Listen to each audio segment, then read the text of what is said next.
মাঠে নামতে হইব দ্বিতীয়বার, কারণ অনেকে ভুইলা গেছে আগে নাম কি ছিল আমার।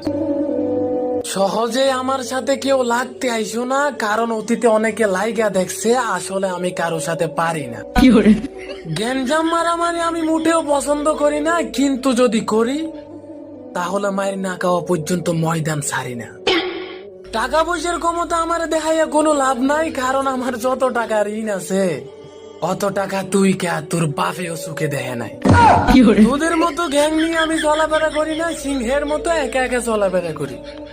কারণ মায়ের আমি নিজে খাইতে পারবো, তবে কাউকে খাওয়াইতে পারবো না। শুধুমাত্র তারাই অন্যের সমালোচনা করে যে কিনা নিজে কিছু করতে পারে না। আর ওই কাপুরুষেরাই বউ নিয়ে ব্যবসা করে যারা নিজে ইনকাম করতে পারে না।